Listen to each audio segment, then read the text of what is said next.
রাজধানীর যে রাস্তাটি আসলে সবাই ছবি তুলে, ভিডিও করে এবং সেলফি তুলে।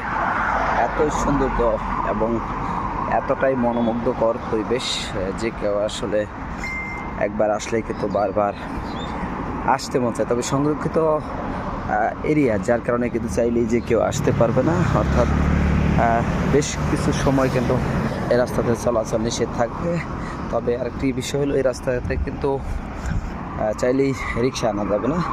আর 2 চাক্কার বাহন, 3 চাক্কার বাহন এগুলো চলে, তবে গতি খুবই সীমিত।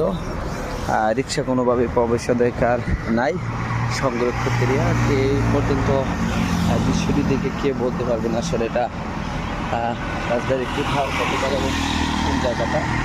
যদিও খরা মৌসুম, তীব্র তাপদাহ না থাকলে কিন্তু রাজধানীতে এই সংরক্ষিত যে জায়গাটি সেটা আরও সৌন্দর্য বাড়ত। আর কৃষ্ণচূড়া পোল এখনও ফুটেনি। গাড়ির গতিসীমা 40 কিলো, অর্থাৎ ঘন্টায় 40 কিলোমিটার বেশি।